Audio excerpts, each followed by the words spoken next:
I'm excited for today's episode of People Who Inspire. Welcome to People Who Inspire.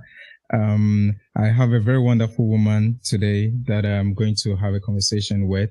And as I do every week, my aim is to kind of glean some inspiration from the journeys of my guests. And, I believe that the journey is as important as the destination. So Shirley, welcome to People Who Inspire. How are you doing? I'm very well. Thank you very much. And thank you for having me. Awesome. I'm really excited. I think that for many people, when we think about, let's say, the non-profit space, there's a bit of conversation going around, the effectiveness of the non-profit organization in general. So I think today we'll delve a bit deeper, not only into your organization, but also into the non-profit space in general. But more importantly, I would want to know a little bit about who Shirley is, right? So if you could just tell us a bit about yourself, and what I'm really interested in is, let's say, how you grew up or where you grew up, where you schooled, and a bit about your professional journey so far. Okay, thank you. Okay, so obviously I'm a Ghanaian. I was born in Kumasi, Ghana, Kumasi, Ashanti region. Went to primary school in Kumasi, went to secondary school in Kumasi. I went to Yasantua Girls Secondary School. And then from there, I went to Kumasi Poly. Yes, the best secondary school in Ghana. Amen to that. Amen. And then from there, I went to Kumasi Polytechnic. And then from Kumasi Polytechnic, and I came to UK. But most of the time I lived in Kumasi. But my dad was a civil servant, so he'll be transferred to one town or the other. So I lived in Koforidua, I lived in Accra, I lived in NCVO, but I spent my teenage years in Koforidua because I had older siblings there. So anytime after secondary school, I just couldn't wait to go to Koforidua to my older siblings. So my teenage years I spent in Koforidua, but my family home was in Kumasi. So school holidays time, then I just go to my dad's in Koforidua. And when school opens, I come back to Kumasi. And then from there, we moved to Accra. Then from Accra, I moved to the UK. Yeah. Whoa. I mean, that's quite intriguing. So, like, I think you're moving between Kumasi and Accra. And what was, let's say, your fond memories, growing up in Kumasi? Because I eventually ended up also being in Kumasi, when I went to school there, and I decided to stay. But do you have any fond memories, growing up there? Yes, obviously. I mean, in Kumasi or in Ghana, it's a very close-knit family. So most of the time, sometimes we go to visit my grandma at the village, and then when we go and visit my grandma, my other cousins too will come. So it made us very, very close. So even up to now, we are very, very close because of that unity. Because we had my mom had about 3 sisters and 2 brothers. So during holidays time, we all go and meet in my grandma's house. And then that was really, really, really nice. In the village, you go to the farm, from Kumasi to the village, it was really, really fun. Really, really, really fun. Yeah. So I think that's one of my fun memories. Okay. And do you have did you have any inspiration growing up? Did you look up to someone who, you said, okay, when I grow up, I want to be like this person? Oh my God. I don't know, but what I can say is, when I was, I think about 4 years old, my mom will take us to church. Every church, after church, we'll go and visit one of my aunties who worked at the Kumasi Children's Home. So that's where actually I started my non-profit, let's say, charity journey. So anytime I go to the children's home, I felt so sad for the kids, saying to myself that, oh, I can't imagine me be an orphan one day, So one day when I grow up, I'll build an orphanage. I mean, as little as 4 years, so I didn't even know what an orphanage was. I didn't even know how to build that, but I just said, no, you know what? These kids, I feel sorry for them, very sympathetic towards them. So I'll build an orphanage so that one day I can take care of orphans. I think that's one thing that I can never forget. I was about 4 years old, but anytime I talk about it, I remember it like yesterday. I remember the scene. I remember everything. I remember last Christmas, I went to Ghana. And for the first time, we decided that we'll go to Kumasi Children's Home. because I hadn't been there since I was 4 years old. Even though I go to Kumasi and all that, but I don't know about the first time I went there was last year, December. And when I went there, all the memories came back. So that's one thing that I think, I don't know whether it's an inspiration, I don't know what it is, but something that's stuck with me for a very, very long time. Yeah.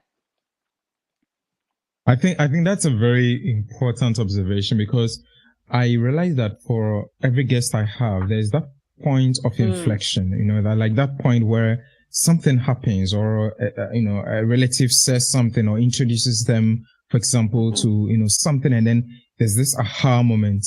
And like looking at your journey, and I kind of read a bit about your profile and everything. Like, at what point? I know you said, being 4 years old, visiting the orphanage kind of gave you that, inclination towards the non-profit. But at what point in your professional journey did you say, okay, look, I want to get into this, like as a full-time career thing that I want to do, like this non-profit? So, when I moved to the UK, I was a civil servant, working in the civil service. Then I got married and I had kids. I had 4 kids, 4 beautiful kids. Wow. And my kids, the age gap was so close to each other that there was no way I could go back to work. So I had to stay away for 10 years, taking care of them. Oh, yes. Wow. Taking care of them. I mean, in this where I am now, taking them to school. You can imagine 4 kids between the ages of at the moment, my older daughter is 31, my younger daughter is 24. So you can imagine the gap was just too much. But so after the younger one went to full-time education, that's when I started working in the non-profit space, because I also had I'd already registered a non-profit in Ghana, in the UK, working with children. That was like part-time, wasn't full-time.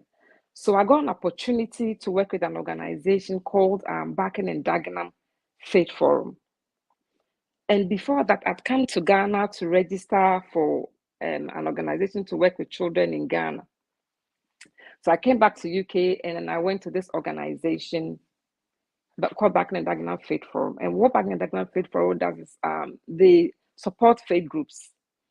And at the time, they were encouraging faith groups to, to start doing community work. So, for instance, as a mosque, they will have an event for youth. As a church, they will have children's program for the whole community. So where I was living, the area, the local government decided to set up that particular forum, because there were other forums in different boroughs. But where I was living, there was nothing like that. They decided to set up that forum. So because our church was part of the forum, we went to a meeting. And then at the time, they were looking for a secretary. Now, this secretarial course in Kumasi Polytechnic, they were looking for a secretary. And I said, I can do this job, but my kids are too young. But I don't know what happened. I just raised my hand, and the chair said, that lady over there. Then I got chosen as their secretary, volunteered as a secretary. So because the organization was a new organization, nothing was in place. Everything was upon me to set up the policies. I mean, literally to do everything. So within 6 months, I sat back and I said, whoa, this is very interesting. Is this how nonprofits are being supported? Because already I had a nonprofit in UK, but I didn't know where to go. And then I had one in Ghana. I said, whoa, this is how they are supported. This would be a very good initiative to take to Ghana. So I worked there for voluntary for 2 years, and the organization grew to about 300 organizations. And then the local government gave us funding to run the organization full time. So obviously, because they started with me, they said, okay, I want the job as a project manager. I said, why not? So I was there for another 2 years. So I learned a lot about funding. I mean, literally, I said, no way. I need to do this in Ghana, because when I went to Ghana to register my organization, I didn't even know where to go. You've just registered it. Oh, yes. I need to do something like this in Ghana, because just as I said, the nonprofit plays a very, very important role in the world. Very, very, very crucial, even after COVID, before COVID, even now, even UK. It's so important, but unfortunately, they are not being supported. So I said, okay, UK is being supported. Ghana, there's nothing like, okay, I'll set this up in Ghana. Meanwhile, I'd already been helping some of my friends do their policies and their taxes and stuff in the UK. So I spoke to a few of my friends. So this is what I want to do in Ghana. I said, oh, you're already doing it in the UK, so why not? But it was very daunting, but I said, you know what, I'll do. So 10 years ago, my older daughter is a chartered accountant. She came to Ghana to do her internship with Price Waterhouse. So I brought her and I said, no, I'm here for 6 months. Let me register the organization. So I registered it. And the following year, 3 years, 2017, I did a launch in the UK. Then 2017, October, I came to Ghana and I started the NCVO Ghana. So my journey was because I was volunteering in a place. I saw the skills. I saw what they were doing. I said, no, we need something like this in Ghana. It wasn't easy. I mean, those days, wasn't other information so easily accessible, let alone Ghana. It was so difficult, but I was so determined. And now the rest is history. So that's where my non-profit career started. As volunteering for an organization. I was thrown in the deep end, start this organization now, do everything that, so I needed to talk to other organizations that were doing the same thing. So I was learning, developing myself, a bit scary because sometimes you do something, oh, am I doing the right thing and all that? But thank God, everything went well. And then I was there for 4 years and I left, so that's how I started my non-profit career. Yeah, that's quite the adventure, if you ask me. It's really, and like it also tells me the importance of just volunteering. Right? I used to do that a lot. Yeah, I used to do that a lot, and like from your point of view, like how important is volunteering? Like even let's say whether it's within non-profit or whatever. Like what do you think is the importance or the critical role, especially I have a lot of young professionals who watch people, some of them are students, right? What would you say to them in terms of volunteering? Because given that, you essentially got, the inspiration through a volunteering, process. Okay, I think volunteering is very, very crucial, especially for students. You learn new skills, you build your confidence. Even sometimes, just like the example is me, whilst I was volunteering, I got a new career. Or somebody might go to university and say, I want to be a doctor. But when they end up in an organization that's doing different things, maybe that you'll be so interested in what they are doing, you can even get a new, a new career out of it.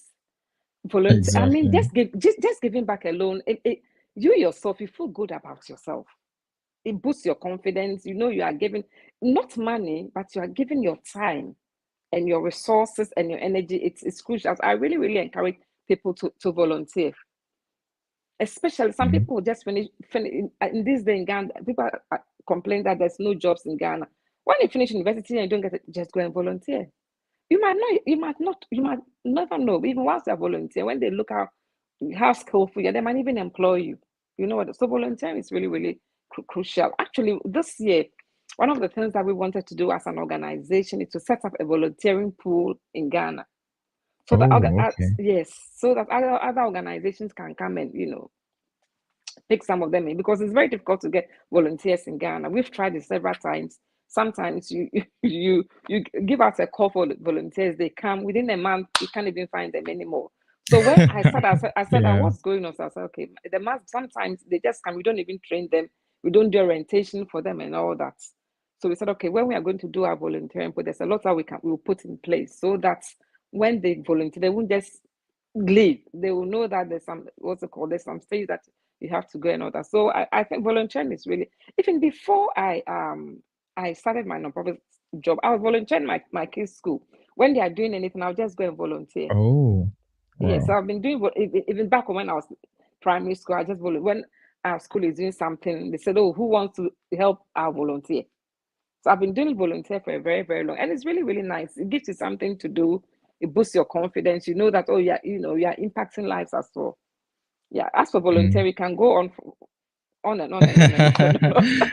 But I'm sure we have other things to talk about. No, I fully agree with you, because there's it's often overlooked, because I think there's a lot of messages, or let's say a lot of content out there where the focus is on like money, there's like that. And so whenever people are kind of giving their time and their expertise and there's no monetary return, there's that kind of, is it really worth it? But, I have been through the volunteering process. I used to volunteer with the Ghana Think Foundation. Ato, I think you know Ato, yeah. So I volunteered, a lot of times. I also volunteered. You I make remember new friends. before, It's really exactly, really, you build really your good. network. Yeah. So it's if you're watching this, as Shirley said, you have to just give it a try and see. You can volunteer with NCVO, but we'll talk more about that as the conversation goes on. So and Shirley, even regarding volunteering, I remember when I was doing my volunteering with the organization, I didn't even take money because volunteering sometimes, not sometimes, believe if you're volunteering, they have to give you your travel cost and all that. Yeah, some I didn't even feel stipend like, too. yes, I didn't even feel comfortable asking. I just did it because I wanted to do it. And then eventually what came out of, look, I've got a career out of it. Exactly. That wasn't my intention. I was just going there to serve and to learn. God had other plans. No, it's 100% true. I really like this example that you've given. So you've talked about volunteering, starting the non-profits, and I want us to first, before we come to NCVO, I want us to look at the topic of impact, right? Which is essentially what I want to focus on in the next couple of minutes. Okay. I realized that your whole professional career, your focus has been trying to create impact through like empowering other non-profits. So, normally the narrative has been that, a non-profit, you get a grant, you find like a poor community or whatever in a poor country, you try to do a project. But I think your business model is quite unique because you are training and empowering other non-profits. So I see that your work, you're trying to amplify the impact, right, of the work you're trying to do using other non-profits as vehicles by empowering them. Like what I want to ask is, like, how did you get this idea for this model? Because it's quite unique, right? And what has been your experience so far going this route? Okay. So just like I said before, the work of the non-profit is really, really, really crucial. I mean, you're a Ghanaian, so some kids can't even go to school. They can't even water. I remember last year I went to Ghana. I went to some schools. They didn't have water. I couldn't believe it. I said, "What? You don't have water?" And by the grace of God, we got funding to build 4 boreholes in Edukro. So, yes. So the non-profit work is so crucial, very, very, very important. But just like I said, in Ghana, we don't have any organization to support us, to help us do the work that we do. Because some of the non-profits that I know, I remember when I went to Ghana, before I went to Ghana, I was researching into non-profits online. Sometimes you go online, you look for a non-profit, telephone number is there, you ring the number, nobody picks up. It never you send goes, you send an email, nobody responds. So I remember when I went to Ghana, first time I went, I wanted to do a training at Holiday Inn. And the people that I engaged, they were so impressed. They were thinking, as soon as we call you, pick up. As soon as we email you, I said, yes, you have to be serious. I'm looking for people I'm looking for, let's say you're my clients. Non-profit organization leaders are my clients. I'm looking for clients and you call me, I don't pick up. No, I have to, because without you, I can't do the work that I'm doing.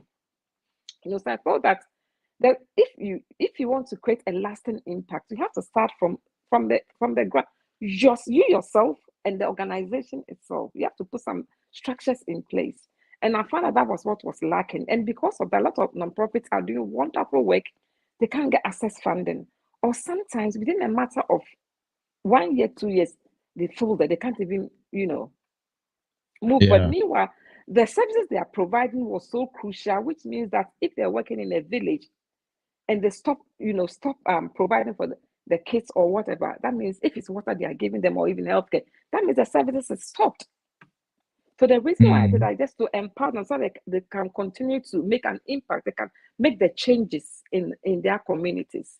It hasn't been easy, to be honest, because sometimes you teach people this, you go there doing something because they want, some people want, what's it called, shortcuts, but it doesn't work like that. It does not work. If you don't have the organizational structures in place, you will not become the international organization that you want to be. And unfortunately, that's what is our Ghanaian system. We are soft. We want to do things haphazard anyhow. It doesn't work like that. So the reason why my module is like that, so because the service they are providing are so crucial, they need to be impacted. Maybe so that they will continue to provide the service. Else other people will suffer. Their users are going to suffer. Yeah. I like what you mentioned that, I think sometimes people also forget that the non-profits should be run like a business. You made a very important point that you even refer to them as clients, which is like a really typically business term, but I think sometimes people become a bit relaxed because they think it's a non-profit, so they kind of run it anyhow, so like what is your approach to running a non-profit, right? Because I can see clearly that you run it like a business, right? Do you have any, let me put it this way, what would be your maybe top 2 tips for someone running a non-profit that like can help? They're already running it, but maybe 2 or 3 tips that will kind of change their mindsets, how they see a non-profit, because I think you have some nuggets there that you can share with us. I think you have to run effective. You have to be effective. Administration has to be effective. Really, really, really, really effective. And what else? Yeah, I think that because everything starts with administration. Unfortunately, not everybody has got money to set up an office. But in these days, you can work from your home.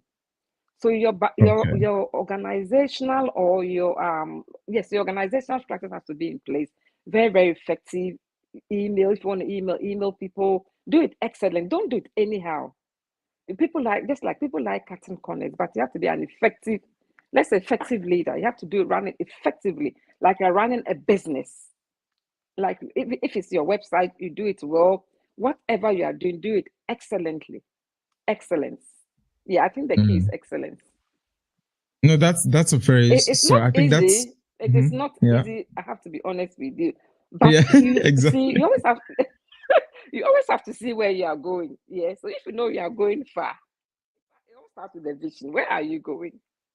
If you have a big vision, you need to work towards the vision and get to that end. Because some people have a small vision, I have a very, very big vision.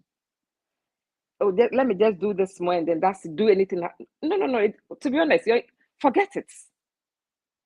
Forget it. It's run. Even in Ghana, there's no funding. But whatever, do it effectively, as much as possible. Excellently. Yeah. Wow. That's excellence. Please, if you're watching this, I'm talking with, I'm enjoying this because can you so you talked about, giving us some of the tips and everything, but when I also look at impact, I also want to see, are there any examples of success stories you can share of the organizations you've helped, right? Who you deem to have really created an impact because they followed, the trainings and I'll give an example with your mentee, Priscilla. Yes. Priscilla approached us on LinkedIn. That she's seen the work that we do, and she's just about to start her non-profit, so she needs help, blah blah. So that time I was in London. So when I went to Ghana, she came to the office, and for some reason, when some people that when you see for the first time, you feel as if you've known them for. That's how Priscilla. There was a connection straight away. And she's a very, very humble girl. So that was the time that we were doing a non-profit leaders academy. So we put out the call, and she applied, and then we took her, and she's learned so much. And you mentored her. Look at the impact. I mean, you mentored. She's done so. She every day she keeps saying that. Oh, if I hadn't met NCVO, I wouldn't have known what I would have done. And it's not only that. And also with her too, because she took what she thought her serious. Some people you think that they wouldn't take it seriously, but she took because we spend a lot of money. If I tell you the amount of money we spent on those 6 fellows, you'll be surprised. Wow. But it's not about the money; it's about the impact. Thank God, all the 6 people that we took them through the the fellowship, they are doing so well. There was another one who was supposed to be your mentee. That something happened. She's renovating libraries. And when I go to Ghana on Tuesday, the Friday, I'm accompanying her to go and commission library in Ebri. Wow. Yes. So the impact, when you look at what you teach them, when they put it into practice, the impact is enormous. I always say that sometimes when I sit back, I say, I don't even know how many. I can see that NCVO Ghana have impacted not only the organization, a lot of people. Because look at Priscilla, what she's doing. Look at Akufa, the library. The library that she's commissioned is going to be there for so many years. Exactly. So many years. I hope I've answered your question. No, you have, because I think, and I ask this specifically because, sometimes when people are watching some of these discussions, they assume that these are just like theoretical, things you're sharing, and there's no like real life evidence, right? And clearly, like you already said, the fellows, for example, that went through, your program, these like are fantastic organizations. They might be small, but impacts, like you already said, can start really small in your small corner, right? And then it can be amplified. So thanks for sharing these examples. Let's come to now NCVO. And a lot of people are watching, they are saying, okay, you guys have been mentioning NCVO. So can you tell me, right, what is NCVO? When did it start, right? And what is the vision or the mission that you have as an organization for people who are watching? Okay, so just like NCVO Ghana, I'll say the seed started when I started doing my volunteering. That's where I got the idea from. So I got the idea, I spoke to a few people, I decided, okay, you know what? I can't sit in the UK because in the UK there are lots of, where you are, I'm sure you know, in the UK there are lots of organizations, civil society organizations, they call them Council for Voluntary Services. There are lots of organizations like that support voluntary organizations.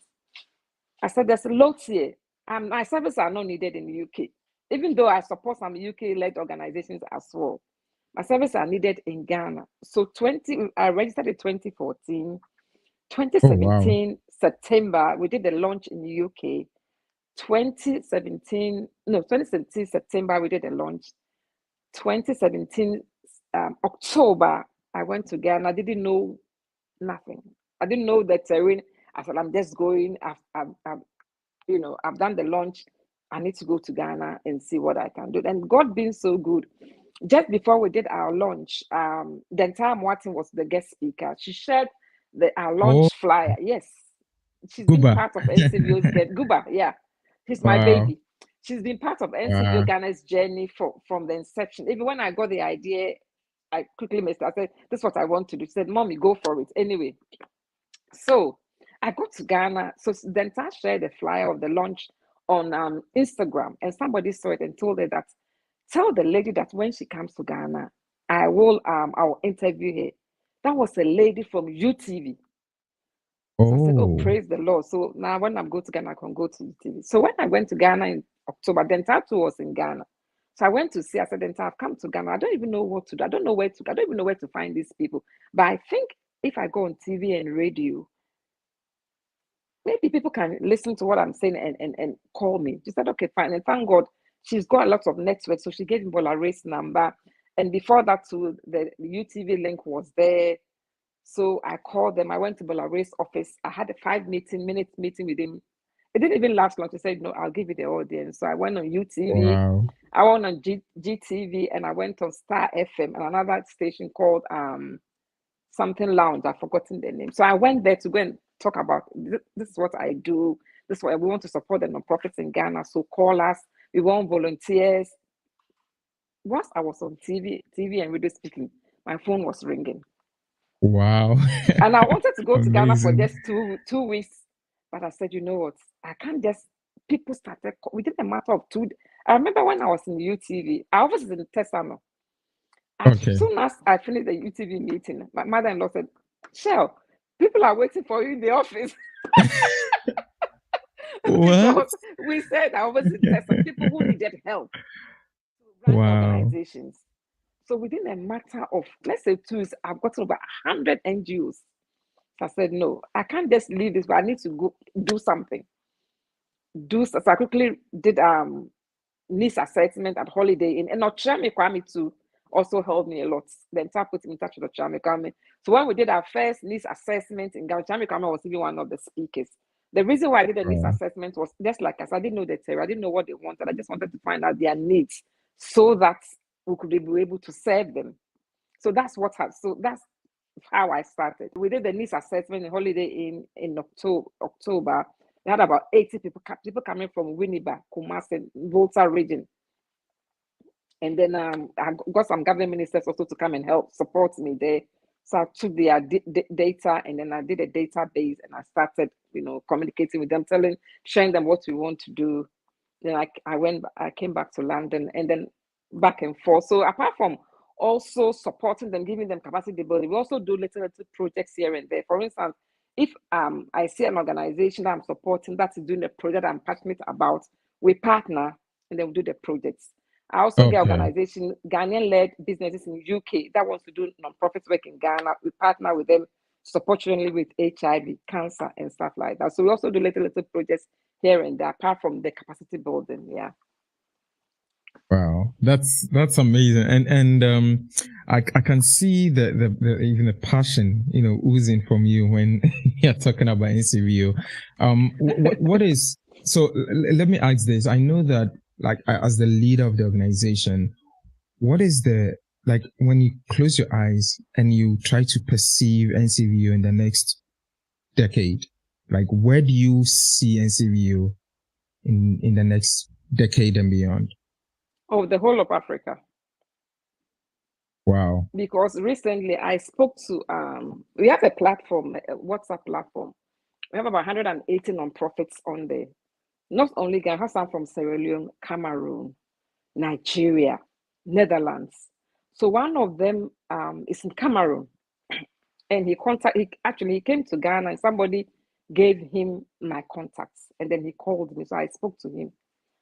And basically, he set up an offer. It's not an offer, but he's trying to help young people in his country, but he doesn't know what to do. And fortunately, I had a network who was working in Ghana who comes from Cameroon. So I said, oh, you know what?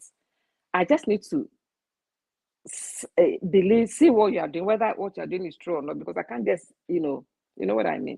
So I called the person, and then that is about 2 weeks ago, and I said, you know what?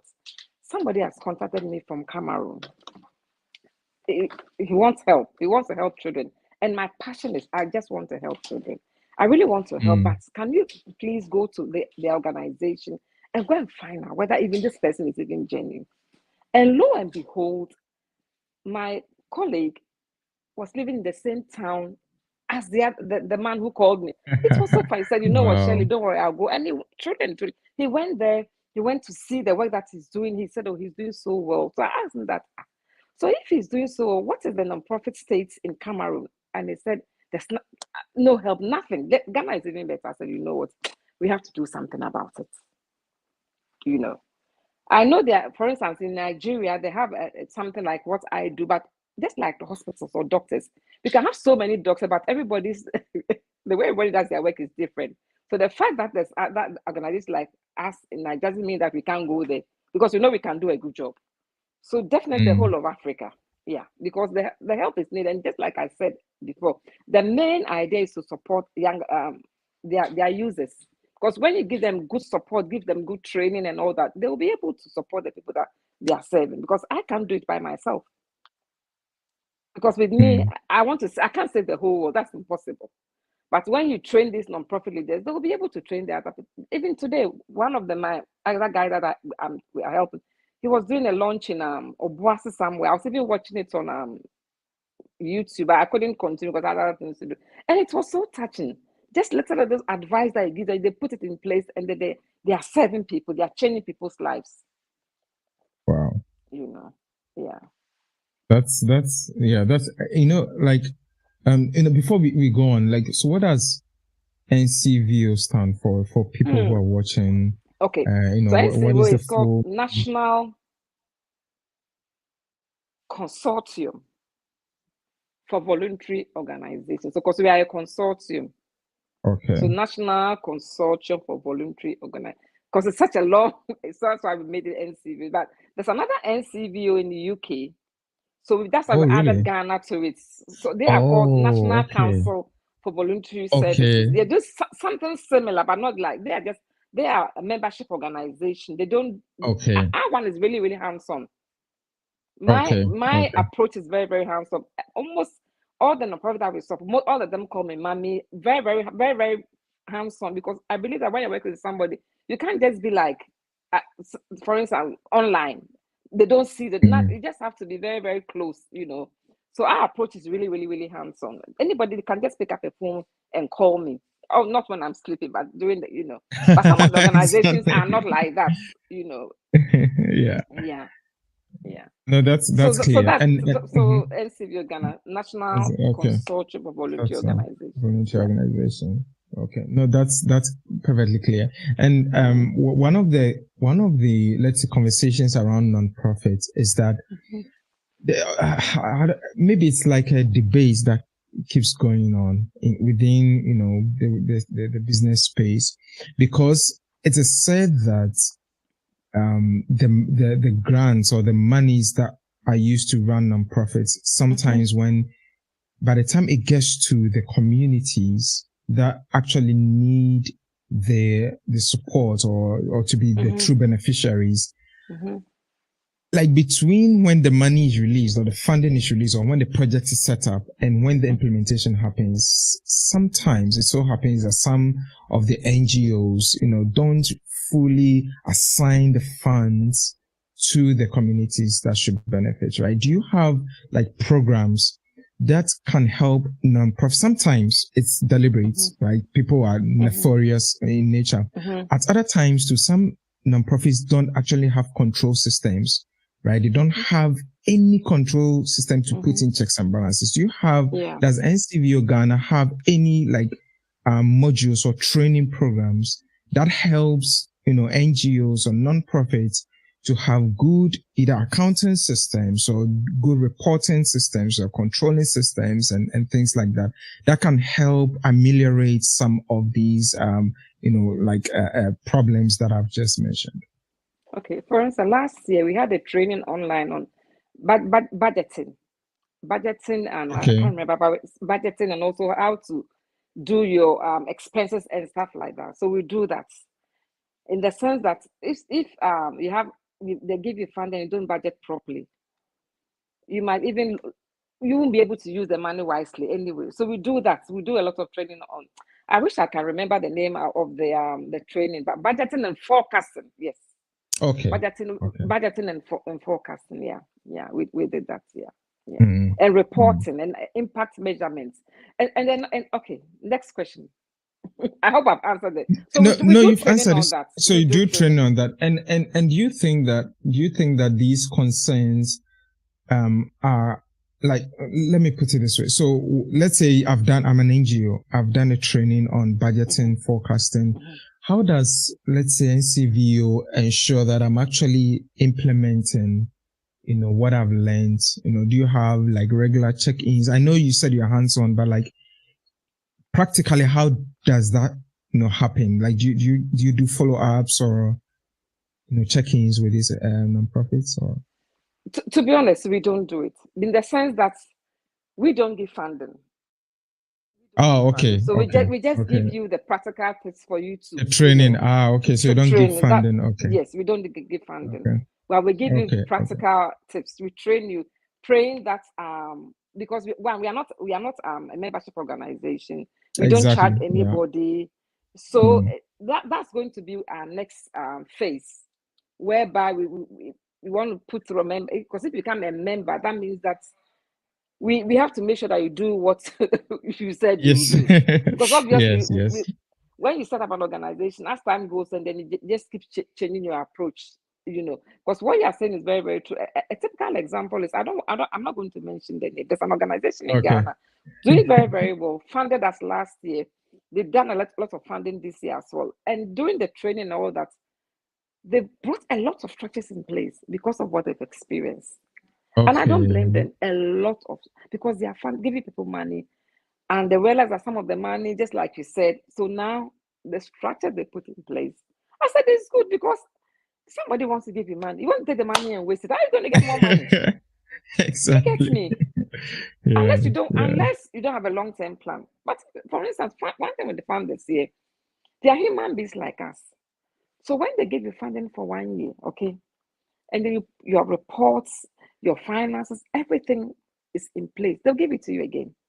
But that's one thing that people don't take it serious, because if you don't give out your funding, they won't give you. If you don't give it, how are you going to run your organization? So if you're a wax non-profiter, because without the funding, you can't do anything. You have to make sure that you do what the funders say you should. Even the funders, sometimes, if they give you money, you even use the money. Let's say you put down that you're going to use maybe 10,000 cedis for something, and eventually the money was too much. You go back to them, you tell them, they will understand. Just communicating with them, doing what they said you should do. You're doing their work just like I said, effective. Don't cut corners. Obviously, they will fund you. But sometimes a lot of people, a lot of non-profits don't. That's why we are very keen on do your work properly, because because without the funding, you can't even serve your users anyway. You can't. Yes, that's so true. Without the funding, like you're immobile. You can't do anything. You can't, because you don't buy, you don't sell.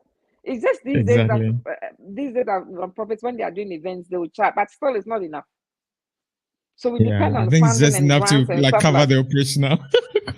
No, not at all. It doesn't even cover. Oh, it's tough. So when you are doing it and you want to do it and do it properly, do your reporting, everything. Then obviously you just like I said, it all depends on the vision that you have. Yeah, your long-term vision and all that. I know that, like, one of the ways you create impact, beyond the NCVO fellowship, you also organize other programs and events. And I know there's an event coming up. Can you tell us a bit about that event coming up in Ghana? And is it still open for people to attend, or can you just how do people get involved? It's tight. Okay, I'm telling you, I mean, it's really nice, because this has been a vision of us for a very, very long time. But we thank God that this year we've been able to we've been able to put it in place, that it's going to come on the 15th, which is next 2 weeks Wednesday.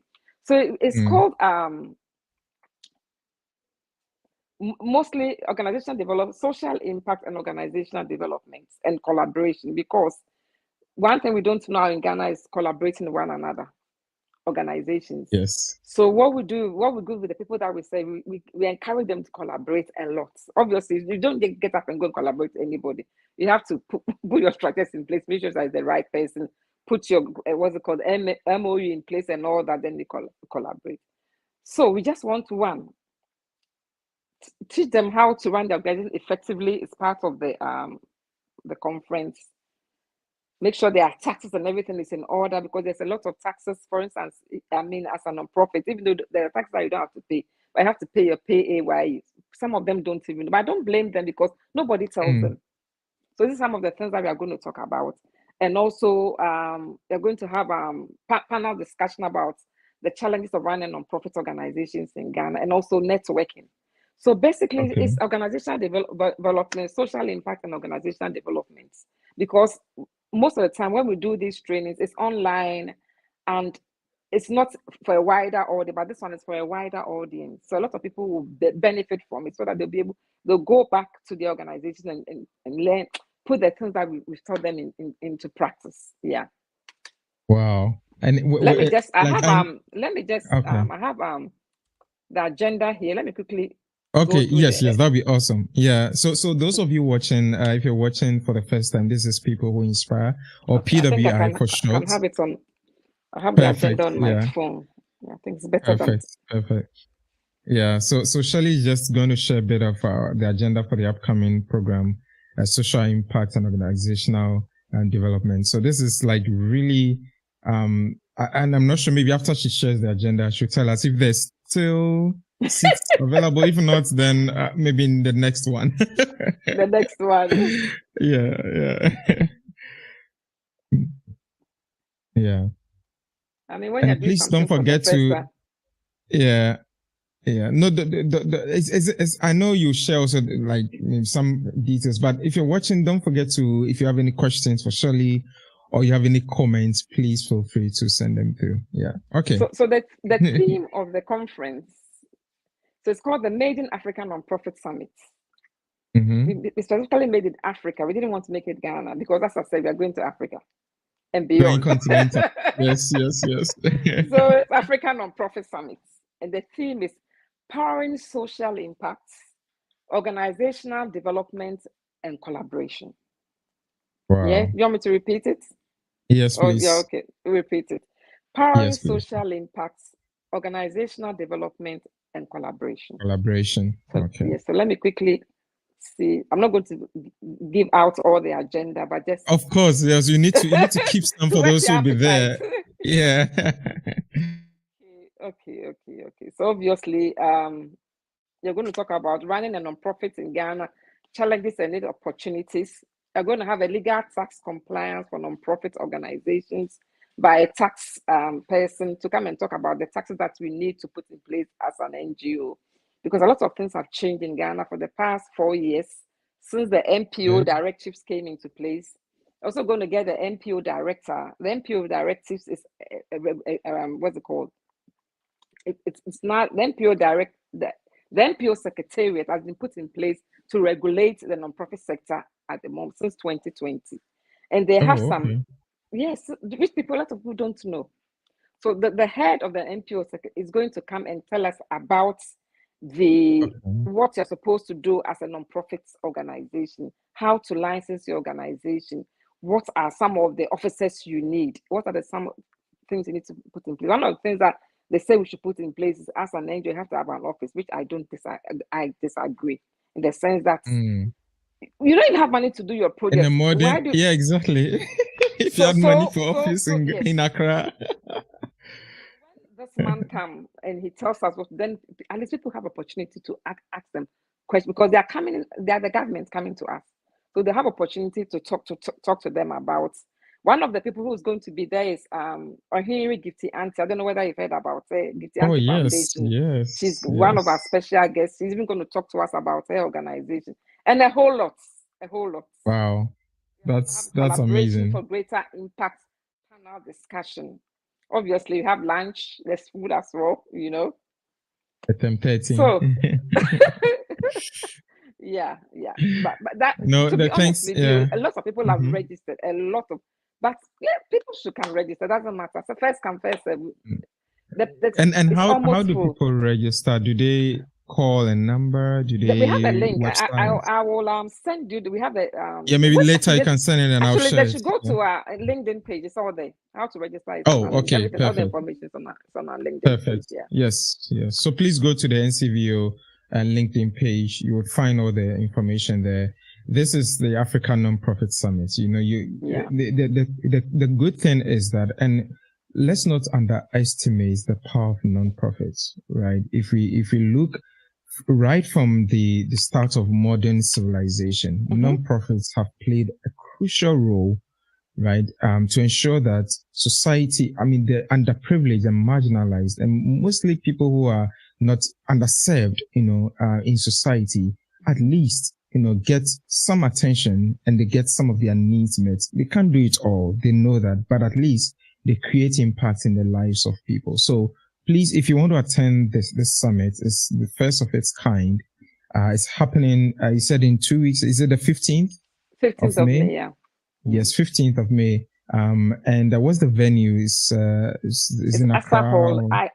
Isa Hall in Legon. In Legon, okay. Yeah. So please, and also one thing I wanted also to add is we are not doing it. It's 2 organizations collaborating to do it. Just like I say, we want to encourage collaboration among the nonprofit sector because this event is very, very huge. We can't do it ourselves. NCVO Ghana can't do it ourselves. So we are collaborating with a partner called Partnership Bureau.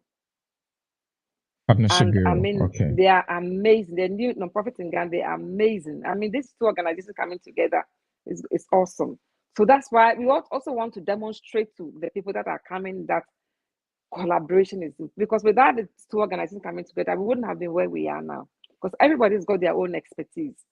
So we want to encourage them that we are doing it together. So organizations can, obviously with some partners as well, but we are collaborating with Partnership Bureau to show them that if you want to go further, you need a partner. You need to collaborate. No, that's so true. That's so true. I want to, let's say, look at a few comments since our time is up. Wow, time is almost, I can't believe. Time indeed runs so fast when you're having fun. So, yeah, there's a question, Shirley, that we got from Facebook.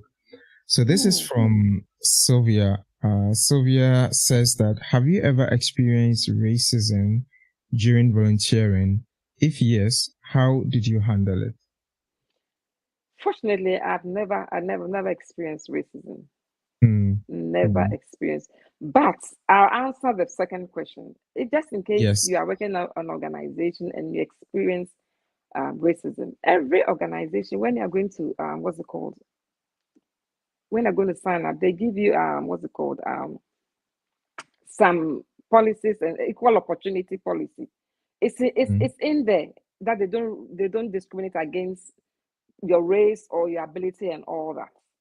So if you experience something like that, go to your manager and tell them that this is what you experience. Because obviously, sometimes not even the senior executives will even do all this stuff to maybe your colleagues. You need to speak up and then let them see if they can address it. If they can't address it and you don't feel comfortable, obviously you can leave.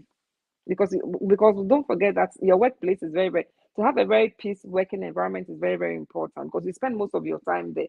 So you can't go to a place where somebody is really mistreated, especially racism is very, very bad. So talk to somebody about it and don't take it. Don't. Whether it's a paid job or it's a volunteer job, don't let anybody discriminate against you because of your race.